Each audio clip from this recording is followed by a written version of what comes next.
یه خبر مهم و هیجان انگیز. بالاخره کمان پرنده چینی ها وارد ایران شد.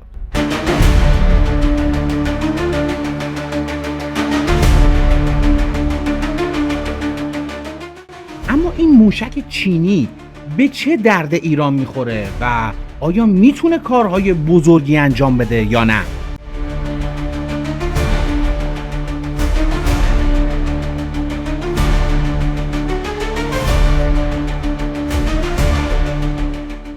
یه دوش پرتاب پیشرفته چینی به اسم منپد که برای شکار کروزها، جنگنده ها و بالگردا وارد ایران شده.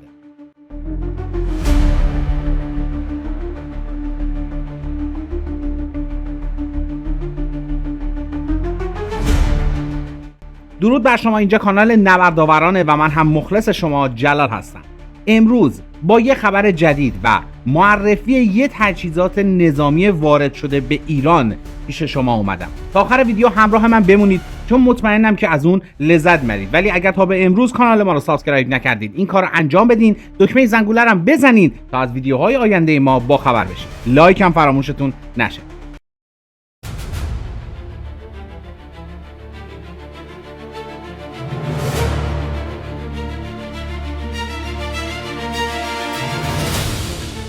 اما این خرید برای چی انجام شده؟ یه لحظه تصور بکنید یه سرباز تنها وسط دل کوهستان یا کنار یه تأسیسات فوق حساس قایم شده.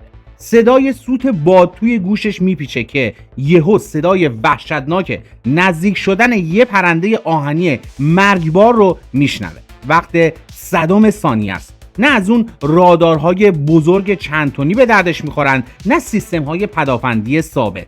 اینجا فقط یه لوله روی دوش این سرباز مونده و یه شلیک دقیق میتونه کل بازی آسمون رو عوض کنه.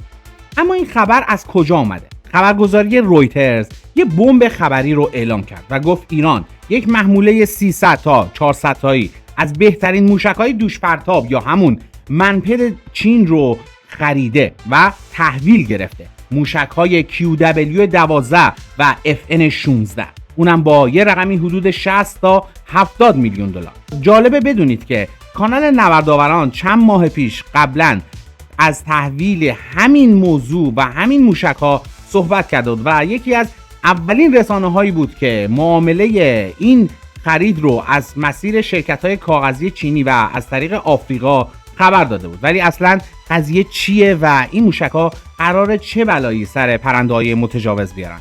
برای اینکه بفهمیم این خرید چرا اینقدر سر و صدا کرده باید یه فلش بک بزنیم. برمیگردیم به سالها تجربه تلخ و شیرین توی میدونهای نبرد خاورمیانه و بیشتر همین جنگ رمضان، سرنگونی جنگنده های آمریکایی، عملیات های امداد و نجات که خیلی چیزا رو عوض کرد. اونجا بود که ارتش‌ها فهمیدن که سامانه های بزرگ پدافندی گاهی واقعا مثل یک دایناسور کند و سنگین میشن و نمیتونن سرعت عمل خوبی داشته باشن. البته توی بعضی مواقع. قبلا حرف موشک‌های روسی مثل وربا یا ایگلا اس بود. حتی یه مدت پیش پای FN6 چینی هم وسط اومده بود. ولی حالا چین 2 تا کارت بازی جدید و فوق مدرن خودش رو کرده که قضیه رو کلاً وارد فاز تازه‌ای میکنه. البته اینم بگم که ایران یکی از متنوع‌ترین سامانه‌های پدافند جهان رو داره، اما از اونجایی که داکترین نظامی ایران توی این چند وقته به این صورت نامتقارن دیده شده، پس در دفاع هم این قضیه مستثنا نیست و ایران تصمیم گرفته از روش‌های مختلفی برای دفاع استفاده کنه. از سامانه‌های سنگین دفاعی مثل باور 373 و 15 خرداد گرفته تا پهپادهای ترس‌زن 359 و همین سلاح‌های دوش پرتاب که خیلی موثر عمل کردن. اما بیاین این 2 تا موشک رو بذاریم زیر ذره‌بین و ببینیم توی میدون نبرد واقعی چه کاری میتونن انجام بدن. اول از همه هم بریم سراغ QW12، موشکی که چینی‌ها بهش میگن پیشقراول یا جلودار و در واقع نسخه تکامل یافته سری QW2 حساب میشه. جالبه بدونید که کارشناسای نظامی میگن که موشک معروف میثاق 2 ایران هم از همین موشک برگرفته شده. خب QW12 توی میدون چیکار میکنه؟ برد درگیریش حدود 6 کیلومتره و ارتفاع درگیریش تا 4 کیلومتر بالا میره. یعنی اگر یه هدف بخواد توی ارتفاع متوسط یا پایین حرکت کنه کارش سخته. کل سیستم روی دوش یه سرباز حدود 18 کیلوگرم وزن داره و سر جنگیش حدود 1.5 کیلوه از نوع شدیداً انفجار و ترکشدار. یعنی وقتی که میرسه به هدف مثل یک ابر ساچمه‌ای مرگبار عمل میکنه.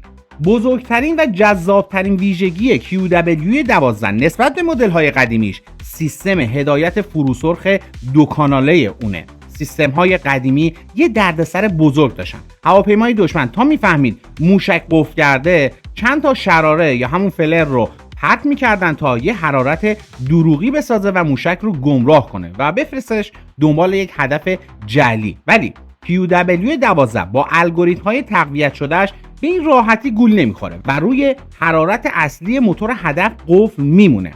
ارتش پاکستان کنار ارتش چین از این سیستم استفاده میکنن و حالا نمونه های پیشرفتش رو هم به دست ایران رسیده. ضمناً اگه خریدار بخواد این موشک رو یک مقداری پیشرفت بده، این موشک رو به دوربین های حرارتی برای رزم شبانه هم مجهز میکنن که دیگه تاریکی شب هم نتونه پناهگاهی برای پرنده های متخاصم باشه، که اینطور که گفته شده مدل هایی که ایران هم داره این دوربین رو در اختیار دارن. حالا بریم سراغ گزینه دوم و جذابتر این قرارداد، موشک FN-16 که چینی ها بهش میگن کمان پرنده. این نسخه ارتقا یافته همون FN-6 که قبلا اسمش رو شنیده بودیم. وقتی مشخصات FN رو نگاه میکنی اول فکر میکنی که شبیه QW12، برد 6 کیلومتر، ارتفاع درگیری 4 کیلومتر، وزن 18 کیلو و سرعت مرگبار حدوداً 2 ماخ. ولی یه فرق خیلی مهمی این وسط وجود داره که تبدیلش میکنه به یک شکارچی تمام عیار. بزرگترین برگ برنده FN-16 توی سیستم هدایتشه. این موشک برخلاف مدل‌های معمولی از دو کانال هدایت استفاده میکنه، یکی فروسرخ، یکی فرابنفش یا همون UV. اینجاست که فناوری وارد یک مرحله جدید میشه. چرا کانال فرابنفش انقدر مهمه؟ جستجوگرهای فرابنفش مقاومت موشک در برابر فریب دهنده های حرارتی یا همون شراره ها یا همون فلرها رو خیلی زیاد بالا میبرن. ولی نکته حیاتی تر اینه که این حساسیت فوق العاده بالا نسبت به اهدافی وجود داره که خروجی حرارتی خیلی کمی دارن. اهدافی مثل چی؟ مثل پهپادهای کوچیک انتحاری، موشک‌های کروز و شایدم هواپیماهای پنهانکار. اما به چه دردی میخوره؟ فکر کنید یه موشک کروز مدرن با سرعت بالا توی ارتفاع خیلی پایین و با کمترین میزان حرارت موتور داره میره سمت تاسیسات حساس. رادارهای بزرگ ممکنه به خاطر تسریع و بلندی‌ها و عوارض زمین دیر بفهمن که این کروز داره به سمتشون میاد. اما سربازی که توی یه نقطه مرتفع کمین کرده با موشک FN-16 منتظره. جستجوگر فرابنفش موشک کوچکترین رد حرارتی یا فیزیکی اون موشک کروز رو شکار میکنه و یک قفل مرگبار روش میندازه. سرعت 2 ماهی موشک یعنی کمتر از چند ثانیه بعد موشک کروز رو تبدیل میکنه به یه تیکه آتیش توی آسمون. همین قابلیت توی میدونهای نبرد واقعی مثل اوکراین هم تست شده. این موشک‌ها توی جنگ اوکراین دست به دست شدن بین نیروهای مختلف و گزارش‌های زیادی هم از منهدم شدن پهپادهای شناسایی و تهاجمی روسیه توسط اونا منتشر شده. کامبوج و سودان هم از کاربراش هستن و حتی توی جنگ‌های داخلی سودان هم رد این سلاح دیده شده که نشون میده با یه ابزار کاملا عملیاتی و امتحان پس داده توی جنگ‌های مدرن پهپادی و کروزی طرفیم. حالا که این غول‌های چینی رو شناختیم، بد نیست بریم سراغ مقایسهشون با موشک آشنای ایران یعنی میثاق 2 و البته پادشاه بی‌رقیب روسی یعنی ورباب که قرار سال دیگه از راه برسه تا ببینیم که عیار این خرید جدید چقدره. موشک میثاق 2 که ایران داره رو همتون میشناسید. یه محصول بومی که نسخه تکامل یافته فناوری‌های اولیه چینیه. میثاق 2 با وزن حدود 11 کیلو، سرعت حدود 2.7 ماخ و برد 5 کیلومتر سال هاست که ستون فقرات پدافند نقطه‌ای و دوش پرتاب ایرانه. اما فرق ماجرا کجاست؟ موشک‌های جدیدی مثل QW12 و FN-16 توی زمینه مقاومت جلوی پدافند الکترونیک دشمن یا همون ECM و فریب دهنده ها یه نسل از میثاق جلوترن.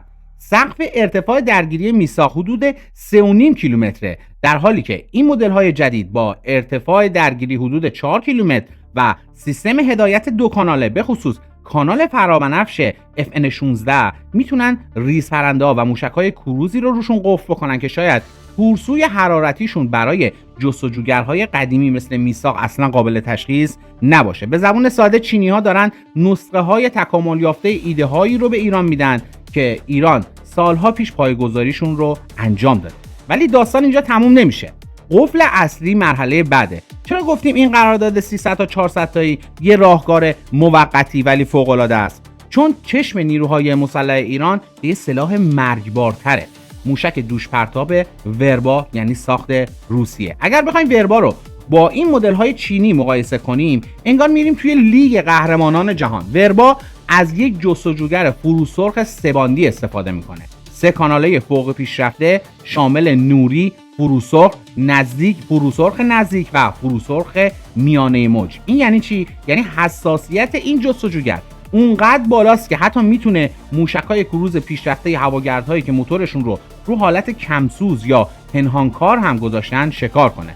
برد وربا تا 6.5 کیلومتر و ارتفاع درگیریش تا 4.5 کیلومتر میره و به شکل وحشتناکی جلوی هر فلر و سیستم اخلالگر غربی مقاومت میکنه. حالا که پازل کامل شد، خرید محموله 300 تا 400 تایی QW12 و FN16 با اون قیمت 70 میلیون دلاری یه تزریق خون فوری و حیاتی به رگ‌های پدافند ایران توی ارتفاع پایینه تا همین امروز این پدافند تقویت بشه تا کنار ایگلای اس و میثاق آسمون رو برای هر پرنده‌ای ناامن کنن تا زمانی که وربا پاش به ارتش باز بشه و پدافند نقطه ایران تبدیل بشه به یکی از مرگبارترین شبکه‌های دوش پرتاب دنیا. اما نظر شما چیه؟ به نظرتون این خریدها با این قیمت 70 میلیون دلاری میتونن توی میدون نبرد واقعی جلوی موشک‌های کروز و پهپادهای پیشرفته یا جنگنده‌ها قد علم کنن یا باید منتظر ورود غول روسی یعنی وربا بشینید؟ حتما نظرتون رو توی همین ویدیو برای من کامنت کنید، لایک هم فراموش نکنید و اگر هم هنوز سابسکرایب نکردید همین الان دکمه رو بزنید تا از ویدیوهای بعدی مطلع بشید. اینجا کانال نبردآورانه و من هم مخلص شما جلال هستم.